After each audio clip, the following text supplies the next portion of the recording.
What is up, you all? I have missed you. Welcome back to another amazing season of the Get Ellievated Podcast, where we talk about how you can elevate your business, your wealth, and overall your life by understanding more about your finances. We're going to be talking to entrepreneurs who share their routines with us, their mindset routines, just all the different ways. Because one thing I've really realized is on this path to building wealth, building success in your business or in your professional life, whatever that looks like, it really is a holistic journey, right? It isn't just work harder, be more disciplined, market your business. That's one angle. But it's also looking at how does your, work life, I won't even say balance, but how does your work life relationship look? How are you caring for yourself? Are you showing up as the version of yourself that you want to be in the future?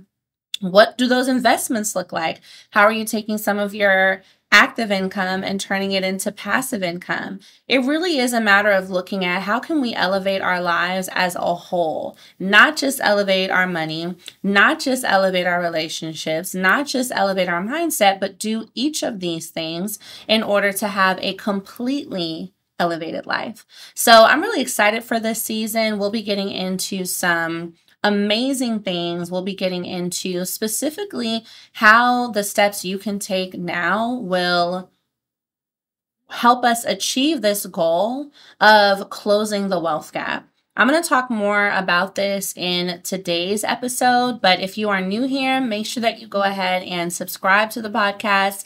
Make sure that you go ahead and like and follow on YouTube. I just can't wait to give you guys more value. Let's get in right to season 3. Listen, everything you need to change your life is already within you. You need to believe that. It has to work or it has to work. You got this. Scale your business, make more money, create your best life, and let's get elevated. Welcome to the podcast. All right, welcome back to Get Ellievated. So the reason I mentioned the wealth gap is I really want us to really focus on, especially what this wealth gap means for Black and brown women and men, right? So we have a couple wealth gaps. We have the racial wealth gap, which is obviously the difference in wealth between minorities and Caucasians. And then we have the women's wealth gap, which represents the difference in earning and wealth between women and men. Now, the intersection that I want us to really focus on is where the racial wealth gap and the women's wealth gap collide, because we know that Black and brown women also have a huge difference in wealth and overall net worth from white women or women of other ethnic groups. And so it's so important for us to study this and look at this. And, as I develop and grow my own business, my purpose and my mission is growing, where not only do I want to help you all become successful in your business, achieve a 6 or 7 figure business, but it's also making sure that in that success, you are taking steps to build wealth. You are increasing your net worth, because we're facing, a crisis, if you will, in that by the year 2053, it is projected that the net worth of Black women specifically will be $5 or less, right? As of right now, since about the last report in end of 2022, our net worth is accumulated at $1,700. $1,700 is the average net worth of, Black women. And that is not okay. I believe when I looked into the average net worth of Hispanic women, it was a little bit higher than ours. So ours is definitely currently at the bottom of the scale. And there are so many factors that have contributed to this, right? This is not to say that there are things that we must be doing wrong. It is to say that there are things we can definitely do better. I mean, if we think about the history, right? You guys may or may not know, I went to college and studied African American studies, was one of my majors. So I always look at the relationship between where we are now and what the history of people in our country has looked like, and what specifically our economic development history has looked like.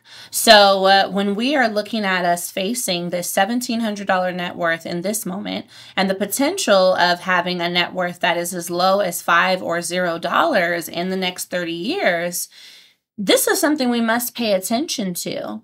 So historically, we know that our communities have not been in position to build wealth simply by the fact that we were property. We did not own property.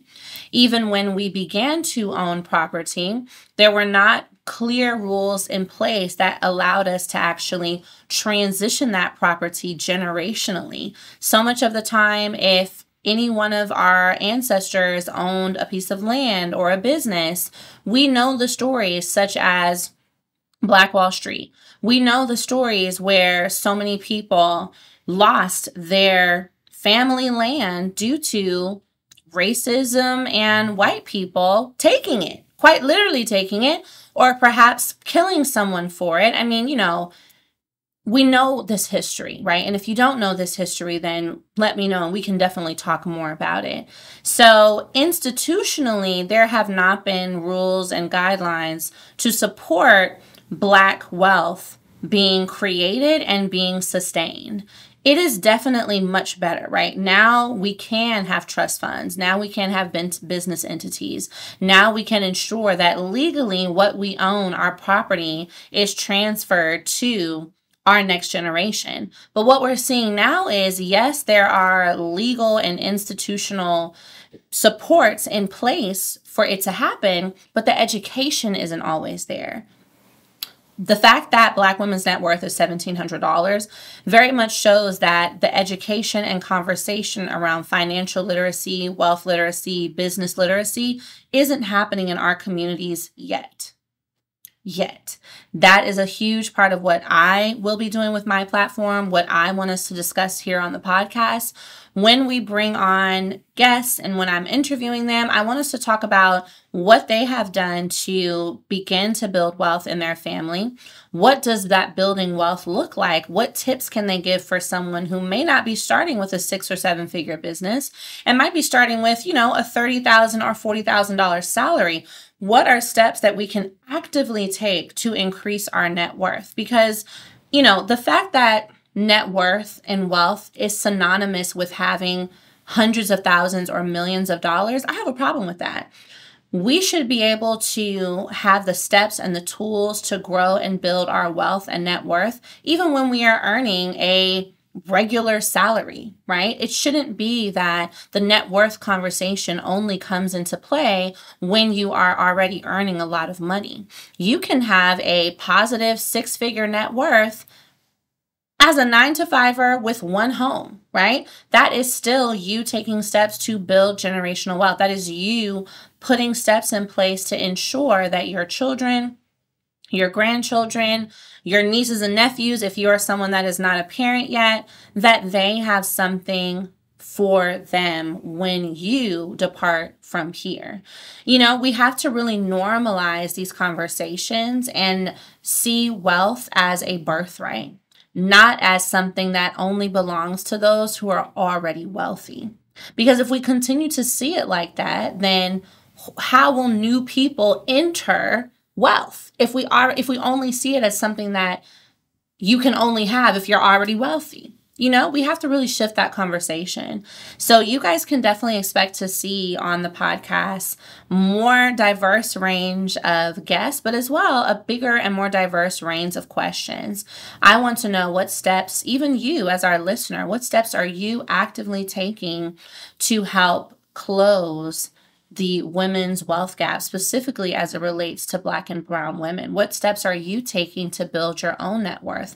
Do you know what that means? If you don't, what do you want to know? How can we and I create a space that opens up these conversations more so that it gives guidance and clarity to how even an 18-year-old or 25-year-old who's just now beginning their professional career can actively have in mind, I want to make sure my net worth is not $5. is not $1,700, is not less than $10,000. We can have these conversations. So we'll be going over practical steps, practical tips, things that we can do. And you'll be learning from the stories of guests that come on, because you will see yourself in so many of these stories, in so many of these paths, in so many of these journeys. And I want you to know as well that wherever you currently are in your journey, that's where you are supposed to be. That's where you are supposed to be. So if you are someone who doesn't know anything that I'm talking about when I say wealth or net worth or the wealth gap, that is not to say that you are missing something. It means that it just so happened that you came across this podcast or wherever you're listening or watching this, so you could hear these terms, so you could know what's coming next in this season. So now that you can start to educate yourself. That's why I mean, wherever you are in the journey, you are right on time. It is happening now. So I want to dive a little bit more into what's been going on with me and how my journey as an entrepreneur and a mom and a business owner has really been shifting, which has led me to be even more clear on this purpose and this assignment that I want to live out. So you all know that starting in 2020, I got divorced, moved back home to my mother's house, and I started my business with a $1,200 stimulus check. So at that time, my financial situation was one of, I was unemployed. I was on social assistance at the time. I was living with my mom, as I mentioned, in the corner of, her living room. She had another tenant in the home, so I had to be in the den. It was really a reset period, before getting laid off and getting divorced. I had a great job. I was making 6 figures a year. And that all went away, girl. It was like I blinked and everything was different. Everything in life looked different. But so since that time, I started my coaching and consulting company, teaching women specifically how they can build their business credit, how to get funding so they can fund their businesses. And it just took off. It's been an amazing ride. If you follow me, you've been able to see just all the things we've been able to do, all the people I've been able to help. And so going from being on social assistance to making multiple 7 figures, it was a big life change. And a few things happened. I realized the difference in having money and not having money. I also realized the peace of mind that comes when you are investing for yourself and investing for your children.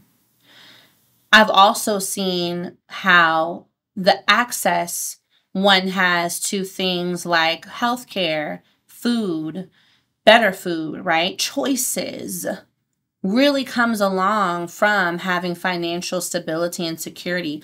I've also seen how personal development and self-confidence also really comes along from financial empowerment and financial literacy and financial development. And so it's really made me think, you know what? I'm very grateful that I went through my test to get to this testimony, but how do I go and help more women replicate this? Because to me, I didn't like the fact that I learned so much about wealth building and investing and tax strategies and money hacks and health secrets and networking tips and all these other things to make all the areas of my life better, that I only learned those things after I could afford to get in the rooms or after people knew that I was making a certain amount of money so that I was invited to the rooms. That elitist or elitism we know exists in our society. But me really seeing that, I felt like, I'm very grateful to have this information, but how do I turn around and give it to more women who don't have the 7-figure account balance that guarantees them access? And so that's really a part of, this journey and how things are transitioning, where I want to ensure that I help women not only build successful businesses, but give them the tools and strategies that they need to build wealth. Because you having a 6-figure business or a business that is earning you more than, $5,000, $10,000, $20,000 a month, that is going to only get you so far as the money management and mindset management strategies you keep alongside of you. If you are earning that, but you are not investing, you are not saving, you are not budgeting, you are not utilizing QuickBooks, you are not doing certain money management things, the money's gone, right? It's not going to last. Same, if you are not keeping your mindset in an elevated space that reminds you to be disciplined, that reminds you to know that you deserve this success and that you can go out and create more of it, you'll find yourself going right back to the same patterns you once lived. And that is a big part of, what I will be doing more of on my platform, and what you all will be hearing is the full package of wealth and success, right? The full, what is it called? The full Monty of wealth and success. It isn't just make money. It's also speak life into yourself. It's also pray. It's also manage it. It's also invest. It's also, just because you have more money doesn't mean you should just go out and spend it. It's also having discipline. It's also knowing when to say no. It's also still being mindful, right? And ensuring that even though you want to relish in what you have earned, and it's so good to be proud of yourself and it's so good to reward yourself, still being able to say, you know what, before I give myself everything, let me go out and achieve more and then get that. It is definitely having the delayed gratification and being able to delay that gratification. It's so important. And that's a lot of what I've been learning. This is now year 3 for me in my business, going into, it's a strong year 3. I started July 2020. It is currently May 2023. So in just a couple months, I'll fully have my 3-year anniversary. And there's a lot of learning that has happened along the way. Oh, girl, learning about the industry, learning about myself, learning about what it means to manage a team, learning about my mindset, about finances. And if there's anything I can tell you guys right now, it is the journey of believing in yourself isn't done. I thought that once I made all the money that, of course I'll just be able to keep going. Why would I have anything to be insecure about and I have all this money? I was wrong. The journey of believing in yourself is consistent. It is constant. It does not stop. If anything, as you earn more, you have to fight and push and remind yourself to believe in yourself even more at that time, because of the fact that, guess what? Imposter syndrome shows up, doubt shows up, your questions of deservedness show up, where you wonder, can I actually do this? Can I repeat the same results? I made it once, can I go and do it again? And so you have to be on a constant, treadmill, if you will, right? Of, okay, I got this. I can do this. I did it once. I'll do it again. I'm worth it. I'm deserving. God gave me this responsibility because I'm able to handle it. God put this on my lap because it was meant for me. That really has to stay as a part of your process. And I say that to say, I don't want you all thinking that having the 6 figures or the 7 figures is the final destination. It is truly just the start, if you will. It is by no means the end. It is simply one great milestone, and then you will go and continue to achieve more milestones. There is so much that having money and success and wealth will do for you. Absolutely. But I also want you guys to remember the things that you must have in order for money and wealth and success to do those for you. And that is things like courage. That is things like confidence. That is things like discipline. That is things like consistency. That is things like belief and deservedness. Those things, no matter how much money you have, if you're not able to stay, and honor yourself with that, the money won't matter. The money won't matter. So in our quest to build wealthier women, wealthier Black and brown women, It is so important that we look at the relationship between money and wealth and mindset and deservedness and the conversations we have with ourselves and the lessons and the ability to know that even on your path to building more wealth, sometimes it's not going to be perfect, but have the courage to look at yourself and say, you know what? I didn't make the best decision there, but I'm going to make a better one tomorrow. I'm going to do this. I'm going to do that. And so that's why I say when we talk about the reality of Black women's net worth, where it is right now, that isn't to go and beat yourself up and say, dang, I have nothing invested. What it is to let you know what? That's a very scary reality. 30 years is not a long time. What can I do right now in this moment to make sure that that is not my reality?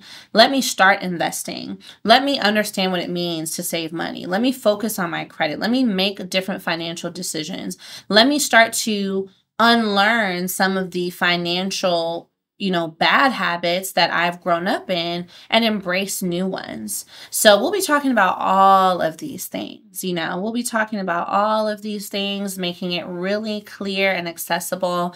And when you guys continue to follow my page, continue to follow the podcast, I also want you guys to know that on my site, ellevatedacademy.com, you guys will find a lot of courses and products around not only how you are going to continue building a successful business, making more sales, managing a team, and etc., but as well how you are going to cultivate your mindset so that it grows with you as your wealth is growing, as your business is growing, as your bank account is growing, because these two things must go together.